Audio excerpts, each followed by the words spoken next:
non-communicable diseases, and we're seeing this on the rise globally, including in low and middle-income contexts. Now with COVID, that has brought home to us that when we talk about obesity, when we talk about nutrition, we're not just talking about a siloed, non-communicable disease, something that's separate. But it really unearthed something we've known for a long time, which is that malnutrition also increases the risks of infectious diseases. And we saw this in COVID, where countries that had over 50% of overweight and obesity had 10 times higher COVID mortality than those that didn't. So really what we're talking about is a systemic issue. It's also important for climate change. Right?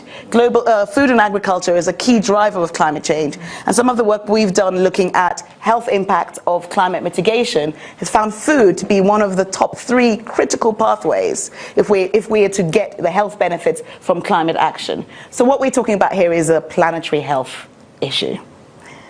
Have I sufficiently painted the gravity of the issue, right? This is not simple issues. And the scale of the systems transformation we will need is immense.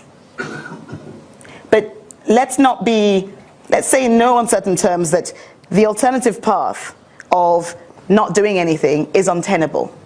Because what we have is incredibly hidden costs both to health and to the planet. Over and above actually what we're spending. So on one hand, the cost of inaction is high.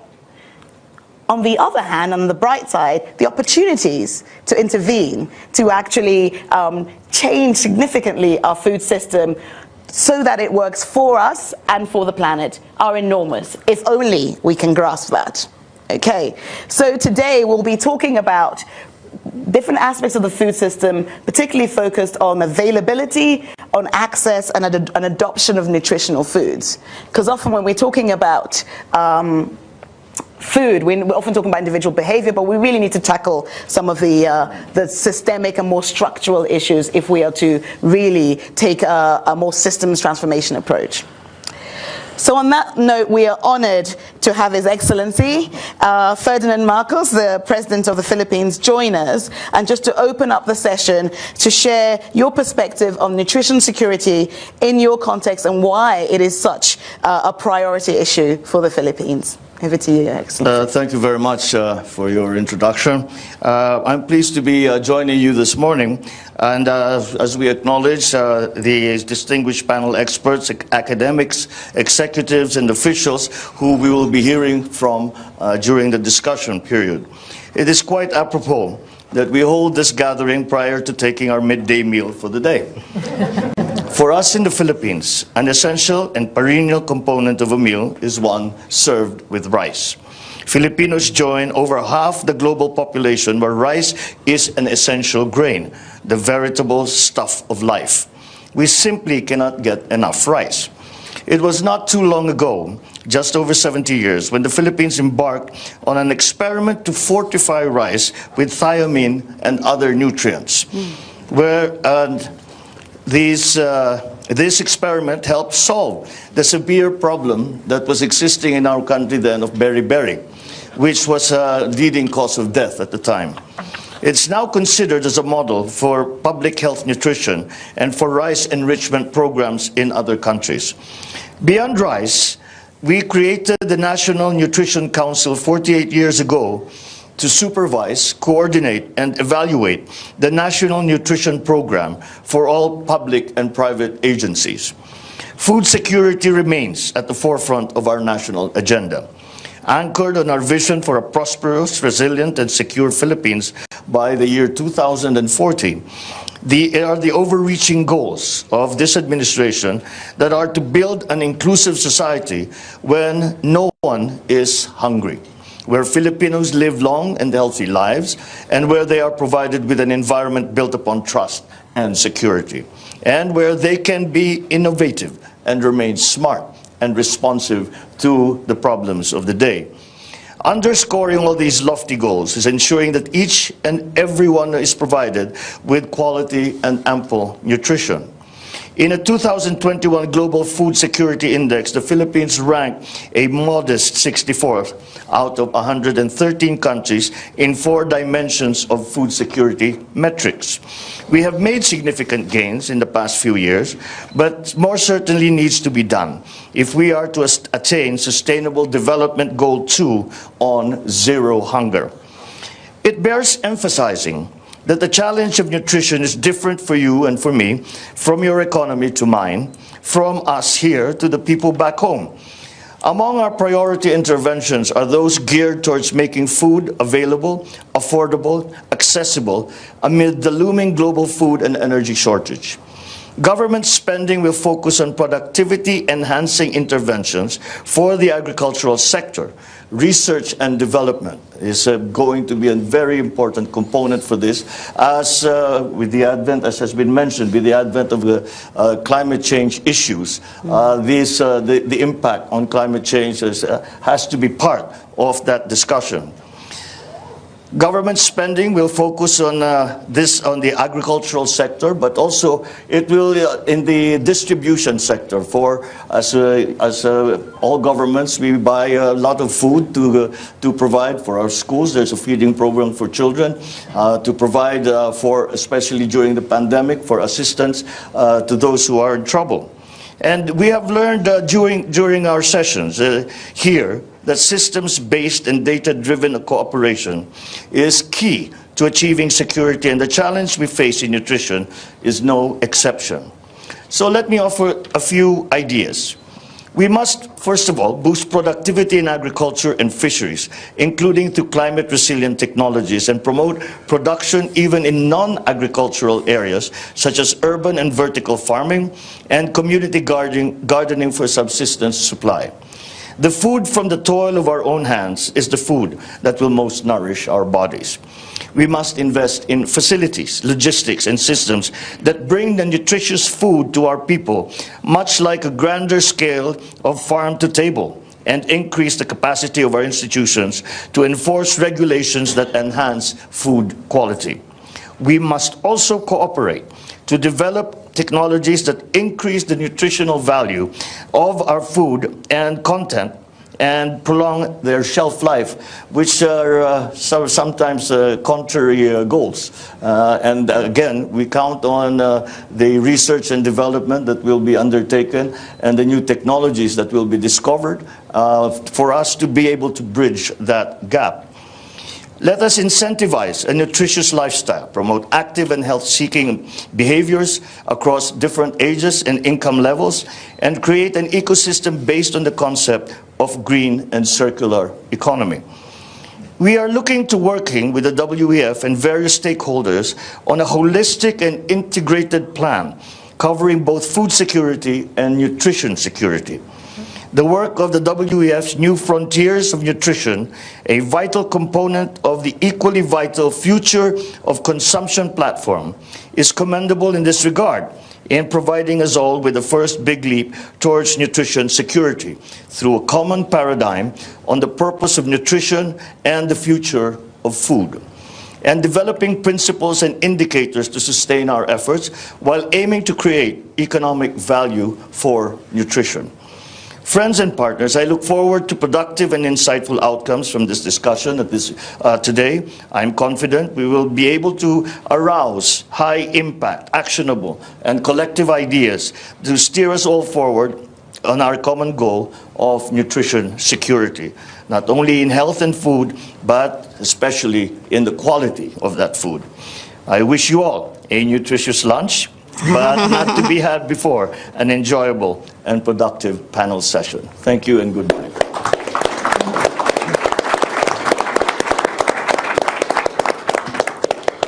Thank you, Your Excellency, for just highlighting. I like the one word you said, which was action, action-oriented. So just heads up, panelists are going to be focused on pinning you down on some action-oriented approaches going forwards.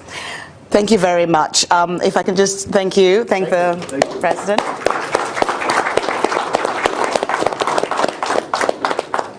And as we are just switching up, before we move to a panel, I'd like to I'd like to acknowledge the forum's Future of Consumption platform and the New Frontiers of Nutrition initiative, which the President mentioned earlier, for their role in bringing these partners together to look at how we can improve nutrition security. So without further ado, I would like to invite, in this order, Dariush Mozaffarian, who is the Dean and Friedman School of Nutrition, Science and Policy at Tufts University.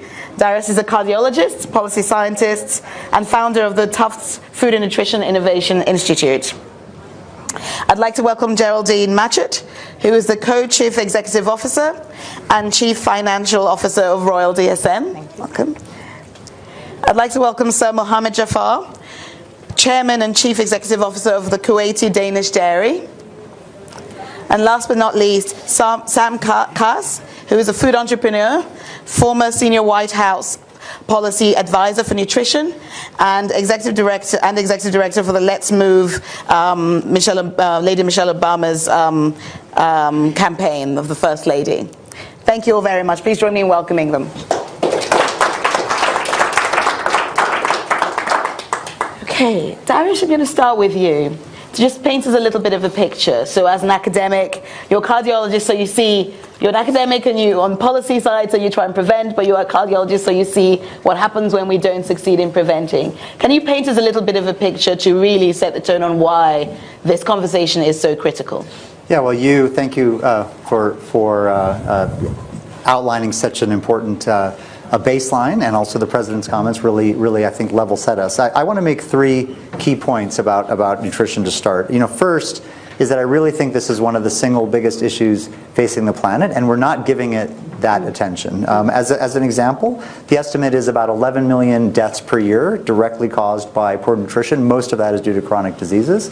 That far exceeds the annual COVID deaths that we've had. We've had in the first 2 years about 3.5 million COVID deaths a year, and if you add missed deaths, excess deaths due to other causes, it's about another 4 million deaths. And so think about how we upended the whole world to address COVID, and yet we have more deaths every year from poor nutrition, and we're really mostly ignoring it. And I think that's really a major issue. Second, related to that is not just the cost in human life, but in human suffering, lost productivity, and the economic costs. The economic costs of preventable healthcare spending. As has been mentioned, those externalities cost more than we actually pay for food. And it's also driving terrible health inequities. So across nations, within nations, this is not the top issue for health equity, but it's one of the top issues for health equity. And this is a global problem, so we shouldn't think of this as a high-income country problem. I think of diabetes as kind of the bellwether for the nutritional health of a population, even more so than obesity. In the US, about 11% of adults have diabetes. We think that's high. It's actually not very high compared to the rest of the world. In Tanzania and India, it's 10%, so both very similar to US. In China and Indonesia, it's 11%, exactly like the US. In Guatemala, it's 13%. In Mexico, 17%. In Saudi Arabia, 19%. In Malaysia, 19%. So this is a global problem in every country in the world. That's the first point, is this is a big problem. The second point I'd like to make quickly is that the reason we have this problem is we have a 20th century food system that was built for the 20th century problems, but now we have a 21st century issues facing us. The food system we've built today was a very intentional, conscious development from really 1950 to now, over the last 70 years, to address the two biggest challenges of the 20th century, which were vitamin deficiencies, as was mentioned by President Marcos, was a big killer around the world, and lack of calories, as we had a population explosion. We should really stop and applaud that we address those problems. The food system was created, the monocropping, the agricultural production, the processing of food, the fortification, dramatically reduced hunger and starvation, dramatically reduced undernutrition. And so now we have, because of those changes, the epidemic of diet-related chronic diseases. And so my second point is that we can reverse engineer or re-engineer the food system in much the same way with new goals and fix it in 20, 30 years. This is not an insurmountable problem. We did it before We can do it again, but we have to really recognize the political will. And so that's really my final third point, is that this is fixable. That's what's most exciting to me. There's a lot of big problems in the world: war, racial prejudice, climate change, many other things. This is one of the problems, like climate change, we can actually address and fix and do a lot in just 20 or 30 years. And so hopefully we'll be able to talk about solutions more as we move on with the panel. Thank you. That's really, really excellent painting picture. I like that you bookended. This is a monumental issue with, it is also a solvable issue. So I think that's something to bear in mind. Geraldine, I'd like to come to you next. So having painted that picture, the food systems, particularly from a perspective of availability, with Royal DSM, obviously you're a key actor in that space. How do you see how your role in shaping food systems and particularly from a nutrition security perspective? Exactly. Firstly, I would like to say that it's such good news that we are now finally talking about health and nutrition. There's been a long journey from focus on hunger to malnutrition to hidden hunger, and now we are kind of taking it the full way, which is how do we have effectively a healthy planet and healthy people. Now, as Royal DSM, we're very involved in food systems, and it's impossible to talk about food and even nutritional security without talking about food security and climate. And so maybe a few additional facts to set the picture. Let's not forget that food represents about 12% of GDP, but it represents a third of greenhouse gas emissions, 40% of jobs, 70% of freshwater use, and 80% of deforestation. If there is one thing which is fundamentally connected to climate, is food production. It's the oldest human activity on Earth. It will continue to be because we need it every day. And to a great extent, we did a great job in feeding a growing population. I mean, in the lifetime of my mother, the world population tripled, and we forget about that. We went from 2.5 billion to 8 billion. And that needs to be sustained by the planet. And the food systems that we developed was really focused on, indeed, volume, quantity, that type of thing. Now, to some extent, therefore, food production and nutrition linked to it has been a great driver of some of the aspects of climate. Now, take the year 2022. It has been the year where everything has, I think, jumped to everybody's attention.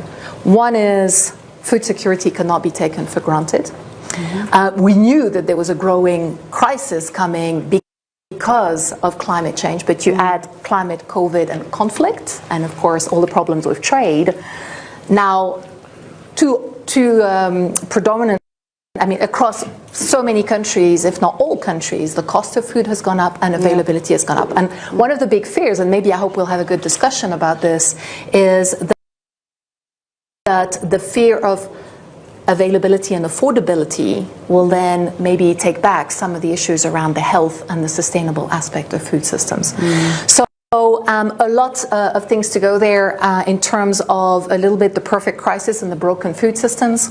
Now, there is good news in this, and that is that what we're seeing is that the whole space of the food systems is being looked at in an integral way, as opposed to piece by piece. So going from regenerative agriculture, which has a climate and a nutrition aspect. We effectively eat what comes from the soil. So if the soil is depleted, if the microbiome in the soil is not there, you don't get the right micronutrients, etc. So let's start where it starts, which is from the soil, all the way to the food production, food trade, food composition, and consumers. Let's not forget the consumers. Consumer knowledge, consumer awareness, consumer insights, transparency.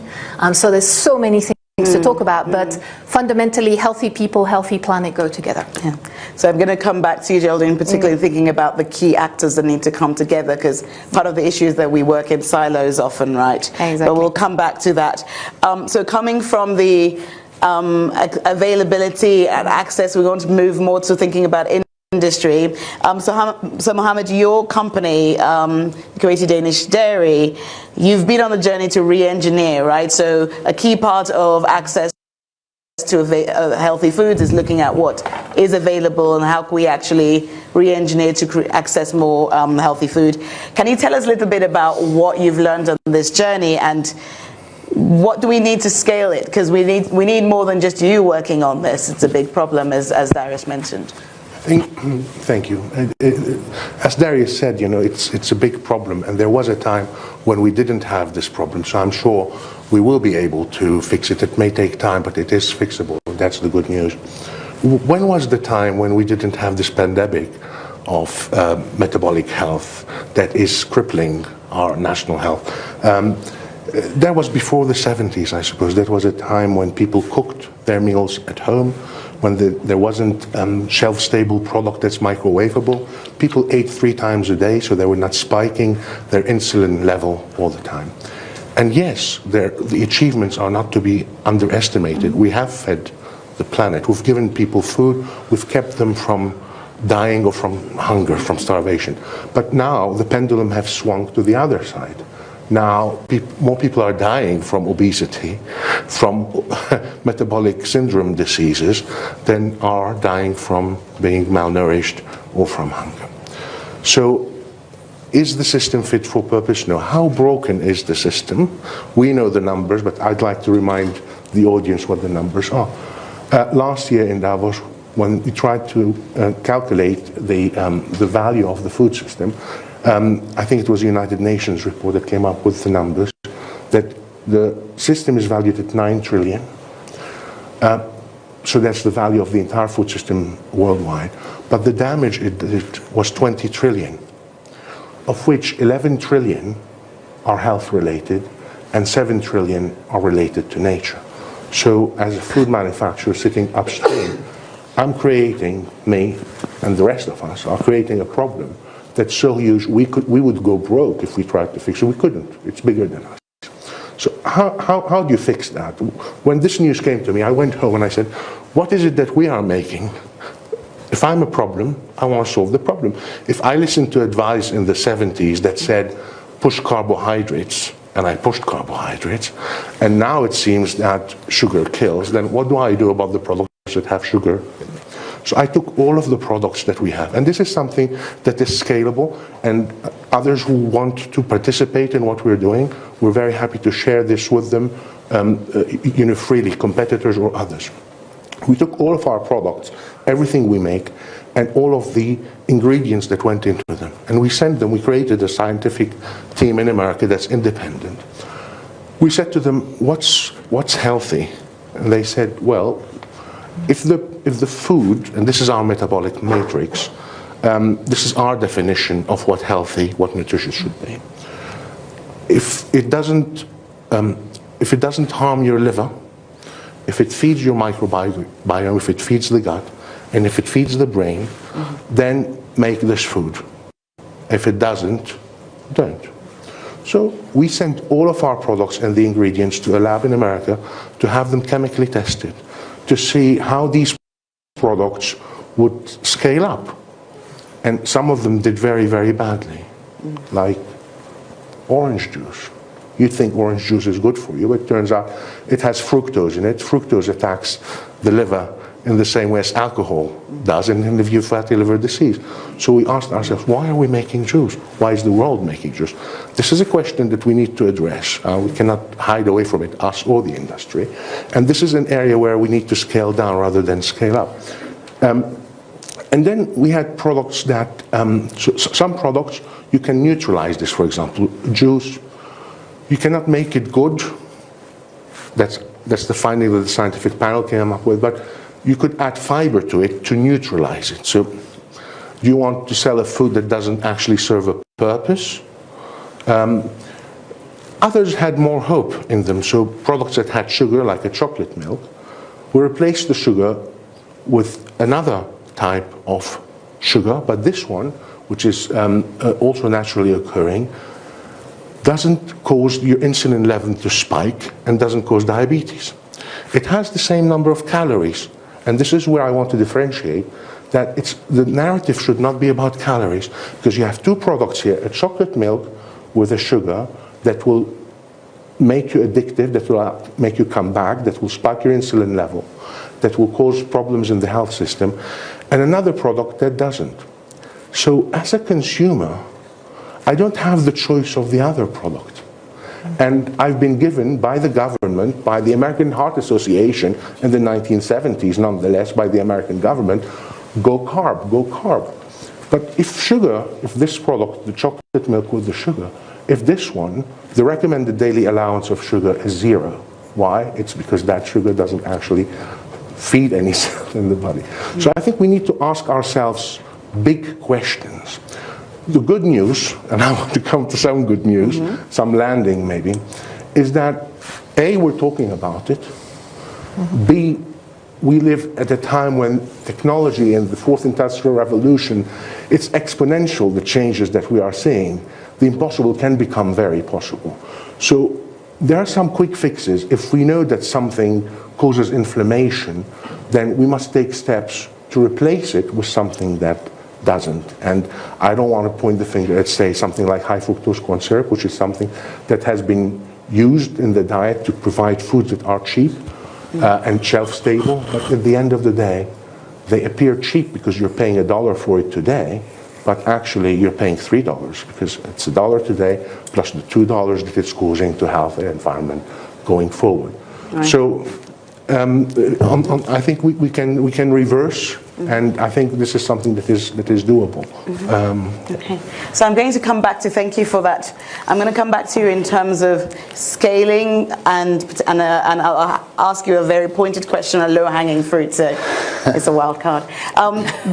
So we've covered availability, we've covered access. Sam, adoption, it was the third A that I mentioned from the initiative that was mentioned. Obviously, we can have all the food available, but there does need to be some adoption. And you've worked in this space. Can you tell us a little bit about your experience and how we actually drive adoption of and consumption of healthier foods? Sure. First of all, thank you for having me. It's great to be here. I really appreciate, as always, your comments. Before I get to adoption, I will just say, like, the biggest threat to nutrition security is climate change, like, by far. And so all of us who've been working this issue for a long time have to become simultaneous climate change warriors, because as bad as the situation is, Darius laid out, it's about to get existentially worse if we don't make fundamental shifts in how we produce our food and the impact on the climate. So we have to continue to root all of this conversation, and luckily a lot of it's not one-to-one correlation, but there's a lot of correlation between what's best for the planet and best for us. Lots of comments on all these things, but I'll stick to your question, which is an old DC guy. You don't normally do, but I'll stick to your question. Look, I think on this question, honestly, I think I like to rob Coca-Cola's mantra, ironically. And my dear friends at Coke, they built their business on a very simple concept, which was within an arm's reach of desire. So it means two fundamental parts of the strategy. One is to make, for them it was Coca-Cola, for us it's nutrient-dense food, within an arm's reach. What does that mean?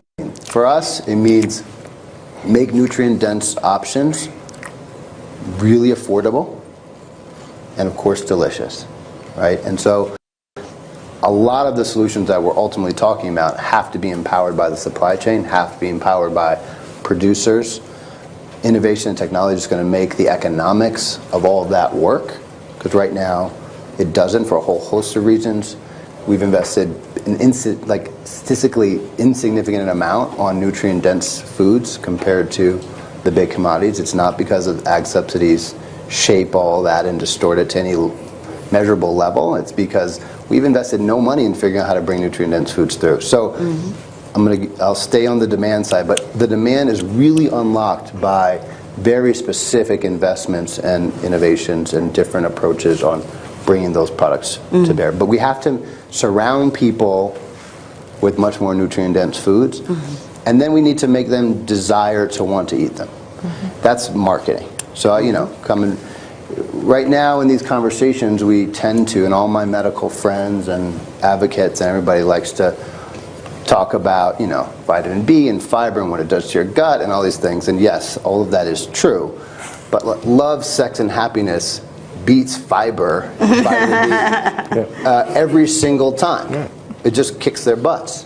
And so we have to do a much better job at speaking to people's hearts, which is how we make change, and behavior change is all rooted in emotional, not cerebral reactions from the brain. And make it the, what we value. And there's a lot of components into it, but nothing new here. There's no magic here. What do companies do? They get celebrities, they get soccer players and rock and roll stars, Beyonce, Jay-Z, Ronaldo. You get these people to start holding up like, bean dishes, and as opposed to sugary beverages. And so, but it's true. You get chefs who, as I'm a recovering chef. You get chefs to start putting these kind of foods on their menus. And the one thing I will say is we sit in all these conversations, and they're all very important. And I'm very relieved that we're finally talking about food, both on the health context and the climate side. Finally, although it's still way smaller than it should be. We get lost in the complexities at a very high level. And all these complexities that we talk about and all the levers we have to pull, they're all true, right? But it's also pretty fundamentally simple. It's like, how do we find some key new ingredients and along the value chain decide we're going to this year focus on this ingredient and we're going to get more of it out to the world. And we just took been pushing some folks on beans. Just start with beans. Start with anything you want. And say, okay, I'm a chef, I'm going to put 2 more bean menus on my menu, I'm a food company, I'm going to create a new product based on beans. Year over year, Instacart can say, here's the bean options when you buy. Year over year, if everybody just starts focusing on a couple key solutions, that adds up. And I think we got to get out of the clouds and start saying, okay, this is the first steps we're going to do. We're going to prove to ourselves that we can actually get something done. And demand will come. Make it sexy, and people are going to eat it as long as it's delicious. Thank you so much, Sam, for really highlighting. This is one of my bugbears around. When it comes to healthy food, we say, oh, people have individual choice, and but when it comes to unhealthy food, we market the hell out of it. It's like, there's no kind of, let's just leave it to them, they're not. So there is this kind of dissonance, right? We think you should just know better, and we don't put as much of the behavioral science, as much of the psychology, as much as the marketing, all the expertise that we have in those spaces to get people that have got people to consume more unhealthy foods. We haven't harnessed that into the healthy food space yet. So thank you for highlighting that. Darish, I'm going to circle back to you. I'm going to come back to you, Sam, in terms of partnerships, because you're talking about scaling up particular ingredients, and that's a kind of a trans-border effort. So come back to you on that. But Darish, I want to talk about policy, policy coherence, both locally and globally. So there's sometimes a dissonance disconnect between policy for healthy food might conflict with the policy for trade, and that's the reality, right? So given your work in kind of policy, what do you think we need to do to be more coherent in that space? And globally, and this is really critical as well, sometimes you have countries that have we're going to get rid of sugar and do this in our country, but what they're doing globally in terms of global policy is making the problem worse and is making it difficult for other countries to regulate because of trade agreements. So very difficult question, but I think it's something that we have to confront, because there is a loss of food sovereignty in a lot of countries where actually your trade agreements have tied you into things that you cannot then do. Yes. So let's talk about that. Great question. In about 2 minutes. Sure. I'll take 3. So I think that policy change is absolutely fundamental. And when I say policy, I don't just mean government policy. I mean corporate policy. There has to be systems change. And I'll maybe don't count this against my time. I'll use this example from something Sam Cass achieved, which was the Healthy Hunger Free Kids Act in 2010, which dramatically improved the nutritional standards for school meals. So we published a paper a couple of years ago looking at trends in diet quality across the United States over 20 years based on where the food was purchased. And so we looked at restaurants. About 80% of the food 20 years ago was of poor nutritional quality. About 80% of it today is about poor nutritional quality. With everything we've done, all the discussions about improving food and everything, it's 80% poor nutritional quality, no improvement. We looked at grocery stores. It was about 50% poor nutritional quality in 2000. It's come down to about 45% poor nutritional quality. That's a big change on a population level. That's a terrific, positive thing. Everything we've done, all the work we've done has led to that 50% to 45%. Schools, with this one single policy change to improve the nutritional standards, about 55 to 60% of school meals in 2000 were of poor nutritional quality. Today it's about 20% of school meals are poor nutritional.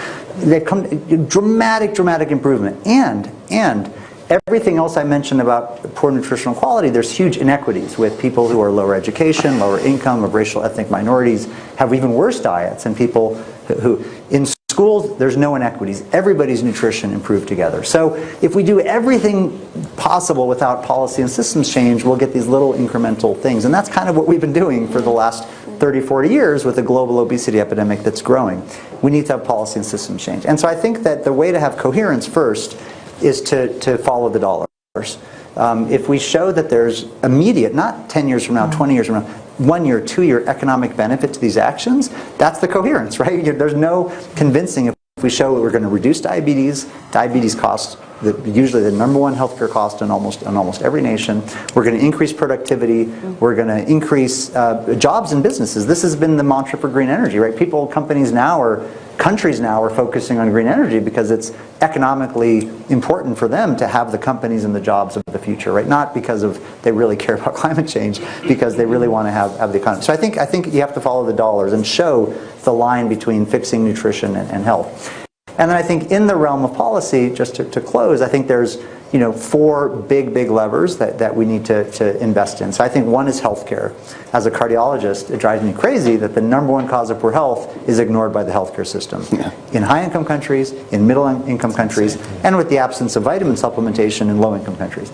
So we have to use the healthcare system in every nation to prescribe and pay for healthy food. That's #1. #2, we have to leverage procurement, government procurement, private procurement. Governments around the world buy a lot of food for schools, for prisons, for military, for their offices. We have to have procurement be a lever to increase demand that will then increase payment to the farmers, that will then increase payment to the companies that are making the food. #3, we have to advance and reward business innovation and entrepreneurship. Right now it's a Wild West. If you make a company and make a premium product and it's healthier, you hope the market will reward you, but it might not. And if you're a big multinational food company, you make a healthier product, you spend a lot of R&D, it doesn't sell, you get fired, right? So we have to have tax policy that rewards companies that are innovating and doing entrepreneurship. And then last, and I think WF can really do this, is we have to create an international consortium for research. There's so much we don't understand about obesity and diabetes and food. There's so much we don't understand. We understand a lot, but there's a lot we don't understand. And so governments have been spending a tiny fraction of their research dollars on obesity research related to food and nutrition. Why don't we get all of the major nations together with the private sector pushing them to create an international consortium for food, nutrition, obesity, and metabolic health research? So that is a formidable effort. That's a big question. We can do it. Yeah, thank you so much. And for picking up the measurement aspect of things and kind of evidence generation as we go. Geraldine, as promised, partnership. So picking up on that, on the coherence issue as well, one of the things that I've noted is sometimes there is good innovation, but it's not necessarily implemented at the same scale globally. So you can have the same company reformulating in Europe and still selling higher sugar content in Asia, right? That still happens. How do we ensure that from an industry perspective that we're achieving that global coherence? And what partnerships do you think, from your point of view, what would help you in your work to accelerate what you're championing? Maybe 2 thoughts there, because global coherence, yes. But at the same time, all the work that's been done on the nexus between food production, health of people, and nutrition, we have come up systematically to the same conclusion. It is a local system that you need to look at. It's locally produced food, it's local challenges. So We have, of course, talked a lot about the too much, but there's still the too little in the world. So let's not forget. So President Marcos also mentioned things like fortification, which are essential, availability of proteins, etc. So the more we've looked at this nexus of food system transformation, planetary challenges, and health challenges, we come back to the unit of action of country. Country, because it's effectively country and crop kind of combinations in many aspects.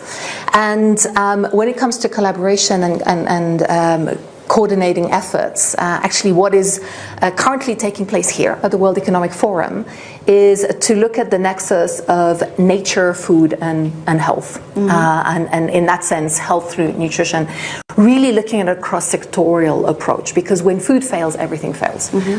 Stability of the nation fails, but clearly the health system fails, etc.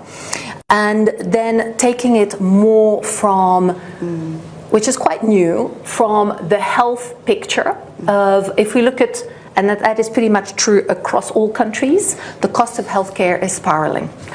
Populations are aging or are growing very rapidly. Two different challenges, but one way or another, governments around the world have the problem of how do I manage that? And going from a prevention as opposed to a fixing. And so in terms of addressing, rather than saying formulation needs to be the same everywhere, how do you actually assist in coming up with a roadmap, a plan. That you connect to the health and you connect. data. So you connect the healthcare bills, take maybe the top 5 non-communicable disease issues linked to diets. From there, what are the concerted efforts that we should all have? It could be obesity, it could be diabetes, but in some other cases it may be simply still deficiency at scale. Unfortunately, in the world, 1 in 2 women in the world are micronutrient deficient, and that is a firm statistic. It is huge. So connecting from healthcare bills to what can we do, but in a cross-sectoral way, because often you have issues of transparency. I have to say, quality control. I mean, that's also a big, labeling is another one. Regulation. So how can we, in concerted way, across different parts, whether it's the food industry, whether it's actually the healthcare practitioners, whether it's the ag part with regenerative ag, come up country by country with the must-win battles, and not take, I'm fully with you, not take 20, take the top 3 and then work. Fantastic. That kind of follows on very nicely. So Mohammed, low-hanging fruit. I was at COP27 in Egypt, and we were talking about health and climate, and food was part of what we were talking about. But at this meeting with tens of thousands of people, the food environment was very obesogenic. I'm being very frank here. Was anyone else there? Right. How could we get COP28? It's a very specific question for you, because I think your work is really innovative in what you've done with your company.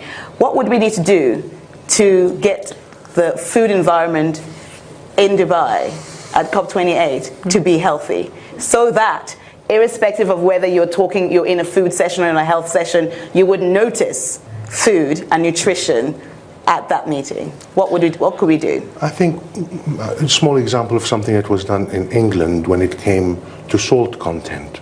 There was a meeting behind closed doors whereby the politicians sat with the industrialists and they reduced the level of salt in foods. I think a lot of the things that you can do, you don't have to have a referendum and ask consumers what you want. People will eat what's on the shelves. If it's on the shelf, they'll go and pick it up. They'll put it on the table, whether it's at COP28 or anywhere else. So it's about availability. So what is available? So how can we get, who are the actors you think? I'm going to be very specific for COP28 because it's a very practical.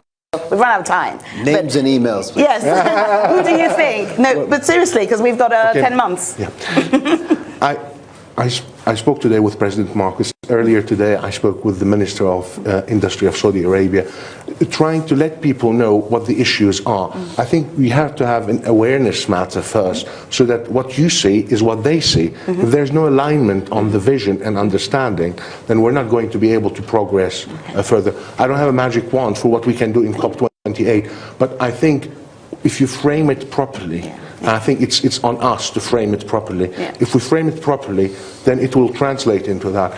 And if you want to have an environment that is healthier, then it has to be sold as something sexy. And a lot of time we crave things that are not good for us. Yeah. If you tell them they're good, they don't want to eat them. Right. So you have to be aware of that. So my takeaway from that is Hamid, on behalf of the New Frontiers Initiative and WEF, are going to be looking at the COP28 presidency and looking at how we can improve that. Finally, I'm just putting that on the record-ish. Sam, we've run out of time, but participation is, I think, really critical of getting people as part of this demand. How do we engage the public in being part of driving that demand and driving the accountability to say, you know what, this is my food environment and I demand a healthier food environment and this can't go on? Just briefly, I mean, look, we talk about these massive problems, both on the climate and environment side and on the nutrition side. Food is literally, and agricultural systems are the only solution we have, fundamentally. It's the only solution we have to get enough carbon out of the air in the ground in a time horizon that we have, that the science tells us we have. It's the only scalable solution that I see. Like nothing close. You hear about all the other technologies, nothing's close. And on the diet side, all these problems that we outlined, the only solution is to eat more nutrient-dense foods. And so I think people are convinced on the health side. I mean, I think we've done I would love to see some of your research on like the transformation over the last 20, 30 years on perceptions around health and connections of diet and their well-being. I think we made a ton of progress around that connection. Right now, we don't have access to the right kind of foods, and it's not the culture fully embodied to make it sort of the sexy way of life. So embedding those options, I don't think it's just a demand problem. I think the demand is there. We just have to make it really easy for people. And right now, it's too hard. You're asking parents of, I got 2 kids. Even for me, I'm like Michelle Obama's nutrition guy. Like, this is my whole life. And even for me, I got 2 little kids, and I'm like, all right, should I do nuggets? Because I'm tired, you know? Like, so it's hard. And we got to make it much easier for people to get this on their plates. And that, if we just stay focused on that and embed it in our healthcare system and embed it in these policies that Darius talked about, I think you're going to see a virtuous cycle that starts to take on a lot more momentum than we have today. Thank you so much for ending on that. I'm going to end with an anecdote because this is really important, because one thing we haven't mentioned is trust. In 2020, late 2020, early 2021, I was part of efforts to kind of community outreach to address vaccine hesitancy, COVID vaccine hesitancy, particularly in black and brown people in the UK, right? So we had this Insta Live session with this influencer barber. It's like, it just makes me sound cool. And one of the questions that was asked by his followers, right? So this is just hesitancy. People just don't know why this is being forced upon them. They don't understand it. And somebody asked me, he said, so we know that obesity is a significant risk factor for COVID. I said, yes. We know that it impacts on our risk of death from COVID and other illnesses. I said, yes. I said, so why are the government not pushing access to green space and access to healthy foods as much as they're pushing this vaccine? And this comes to an issue of trust. Because actually, if we're not addressing the fundamental issues like nutrition security, there is a breach of trust there. And honestly, I just said, that is an excellent question, and it's a good point, because I think we should be pushing the vaccine as much as we're saying we should be tackling the root causes of obesity to make sure that you improve your resilience to future illnesses. So trust is a byproduct of something that we can see that as ways of fostering and building our societal coherence as part of that, which is why participation is so critical. Thank you all very much. You've been very patient. I'm going to hand over to the head of consumer industries and future of consumption platform at the WEF, Zara Inglisons, just to give us some closing remarks and to close us off.